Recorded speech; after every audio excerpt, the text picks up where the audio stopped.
Hello everyone. लामो समयको अन्तरालपछि आज पनि मैले इजी कोरियन भाषाको कक्षामा नयाँ कक्षा लिएर आएको छु, जसमा चाहिँ आज चाहिँ हामीले व्याकरणसँगै सम्बन्धित रहेर अध्ययन गर्नेछौँ। र आज चाहिँ के अध्ययन गर्नेछौँ भने हामी भर्ब अथवा नाउन प्लस उल अथवा रुल प्लस गी हुएछ, ठिक छ। र यसले दिने अर्थ चाहिँ हाम्रो के हो त, को लागि। अब यो चाहिँ कस्तो बेलामा युज हुन्छ भन्दाखेरि, जस्तै हामीले कसरी युज गर्छौँ भन्दाखेरि वाक्य भन्ने सन्दर्भमा, जस्तै पढ्नको लागि विद्यालय गएँ होइन, त्यस्तै गरेर कोरिया जानको लागि कोरियन भाषा अध्ययन गरेँ होइन, अनि त्यस्तै गरेर स्वास्थ्यको लागि व्यायाम गरेँ हो। यस्तो टाइपको वाक्य भन्दाखेरि चाहिँ कसरी भन्छौँ भने त त्यसकै बारेमा चाहिँ हामी के त अध्ययन गर्न गइरहेका छौँ है। अब फर्स्टमा म के गर्छु भन्दाखेरि यसलाई चाहिँ कि त क्रियामा युज गर्न मिल्छ कि त नाउनमा युज गर्न मिल्छ, अर्थात् नाममा है, ठिक छ। अब फर्स्टमा हामी अब यसको स्ट्रक्चर वाइज जाँदाखेरि जस्तै भिएसटी अथवा नाउन प्लस उल, त्यस्तै गरेर रुल प्लस गी हुएछ भनेको छु मैले। यसले दिने अर्थ चाहिँ हाम्रो के हो त, को लागि अथवा को निम्ति है। अब फर्स्टमा हामी क्रियासँग रिलेटेड गरेर क्रियालाई छुट्याएर हेरौँ। अब क्रियाको तरिकाबाट चाहिँ कसरी युज गर्छौँ भन्दाखेरि भिएसटी प्लस, ठिक छ, भिएसटी भनेको हाम्रो भर्ब हो, क्रिया होइन। भिएसटी प्लस यसमा चाहिँ उल रुल नआइकन हामी के गर्छौँ त, गी हुएछ, ठिक छ। उल रुल चाहिँ आउँदैन, डाइरेक्ट गी हुएछ थपिदिने। क्रियाको इन्डिङ कन्सोनेन्ट भए पनि भावेल भए पनि हामीले के गर्न सक्छौँ त, गी हुएछ गर्छौँ। र यो भनेको हाम्रो के हो, को लागि अथवा निम्ति। स्ट्रक्चर बुझ्नु, म यसलाई वाक्यमा पनि प्रयोग गरेर देखाउँछु है एकछिनमा, ठिक छ। यो भयो। त्यस्तै गरेर अब नाउनमा चाहिँ के हुन्छ भने, जसरी भर्बमा चाहिँ उल र रुल आएको थिएन भने नाउनमा चाहिँ उल र रुल आउँछ, र भर्बमा गी हुएछ गरेका थियौँ भने नाउनमा चाहिँ गी हटेर हुएछ मात्रै हुन्छ है। जस्तै यसको स्ट्रक्चर चाहिँ यस्तो छ, नाउन प्लस उल अथवा रुल प्लस हुएछ, ठिक छ। यसले दिने अर्थ हाम्रो के हो, को लागि अथवा निम्ति, ठिक छ।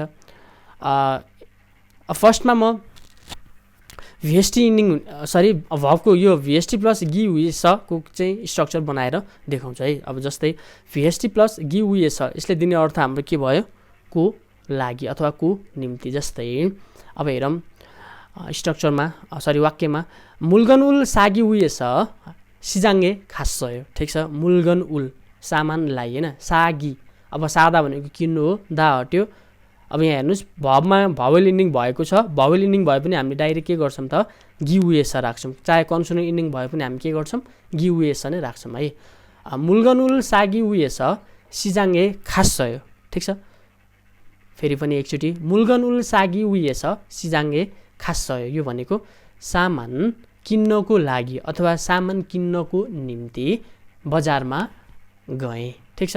इजी छ है, मैले क्रियाको इन्डिङ हुने सन्दर्भमा चाहिँ के त भनिरहेको छु। त्यस्तै गरेर अर्को पनि हेरौँ, थोन उल मानी फल्गी हुएछ, थोन उल पैसा, मानी धेरै, फल्गी हुएछ कमाउनको निम्ति है, ठिक छ, कमाउनको लागि, फल्गी हुएछ हानगुगे वास्यो, कोरियामा आए। इजी छ। थोनुल मानी फल्गी हुएछ हानगुगे वास्यो, पैसा धेरै कमाउनको निम्ति कहाँ आए त, कोरियामा आए। अब यो भयो गी हुएछलाई चाहिँ हामीले क्रियाको रूपमा प्रयोग गऱ्यौँ होइन, क्रियालाई राखेर प्रयोग गऱ्यौँ। अब नाउनमा राखेर चाहिँ कसरी प्रयोग गर्ने त भन्दाखेरि, नाउन प्लस उल अथवा रुल प्लस हुएछ, ठिक छ। यो भनेको के हो, को लागि अथवा निम्ति। अब यो नाउनमा पनि उल र रुलको चाहिँ अब रुल्स छ है, ठिक छ। जसरी हामीले कन्सोनेन्ट इन्डिङ भावेल इन्डिङ गर्थ्यौँ सेम त्यही हो। नाउनमा यदि कन्सोनेन्ट इन्डिङ भयो भने के प्रयोग गर्ने, त्यस्तै गरेर नाउनमा यदि भावेल इन्डिङ भयो भने के प्रयोग गर्ने भन्ने मात्र हो, ठिक छ। अब हेरौँ नाउन प्लस, अब हेरौँ फर्स्टमा नाउन विथ कन्सोनेन्ट इन्डिङ हुँदाखेरि चाहिँ हामीले के को प्रयोग गर्छौँ त, नाउन प्लस, ठिक छ, उल प्लस हुएछ। यसले दिने अर्थ के हो, को लागि। जस्तै अब वाक्यको रूपमा हेरौँ, खनगाङ, ठिक छ। खनगाङ भनेको स्वास्थ्य हो है, खनगाङ उल हुएछ। अब यहाँ हेर्नुहोस् खनगाङमा कन्सोनेन्ट इन्डिङ भयो, सो त्यो कारणले गर्दाखेरि के प्रयोग गरेको छ त, उल, ठिक छ। खनगाङ उल हुएछ मेइल उन्दोङुल हेया हाम्निदा, खनगाङ उल हुएछ स्वास्थ्यको निम्ति, मेइल दिनहुँ, उन्दोङुल भनेको व्यायाम, हेया हाम्निदा गर्नु पर्दछ अथवा गर्नु पर्छ। अब मैले यो हेया हाम्निदा भर्ब प्लस आ या हाम्निदा भनेर एउटा छुट्टै भिडियो हालेको छु, त्यो भिडियो एकचोटि हेर्नु होला, यसको बारेमा पनि बुझ्नुहुन्छ है कसरी नु पर्दछ भनेर आयो भनेर। यो भयो। त्यस्तै गरेर अर्को पनि एउटा हेरौँ है त, जस्तै यही नाउनमा उल इन्डिङ भयो कि हेरौँ। जस्तै खाजगुल उयेस, ठिक छ, परिवारको निम्ति, ठिक छ, खाजगुल उयेस परिवारको निम्ति छेमुल फादाया हाम्निदा, छेम भनेको जिम्मेवारी है, छेमुल फादाया हाम्निदा जिम्मेवारी के त फादाया हाम्निदा लिनु पर्दछ। खाजगुल उयेस छेमुल फादाया हाम्निदा परिवारको निम्ति जिम्मेवारी लिनु पर्दछ, ठिक छ। अब नाउनमा जसरी हामीले कन्सोनेन्ट इन्डिङ गरेको थियौँ, अब नाउनमा हामी के इन्डिङ गर्छौँ त, भावल इन्डिङ। जस्तै नाउन विथ भावल इन्डिङ भयो भने हामीले के को प्रयोग गर्छौँ, रुल, ठिक छ।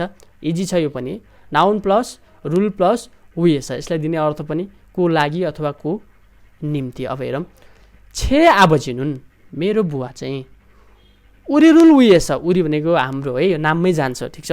छे आबजिनुन उरी रुल उयेस, रुल आएको छ नि होइन, मेरो बुवा चाहिँ होइन, उरी रुल उयेस हाम्रो निम्ति, परिवारको लागि भन्न खोजेको हो।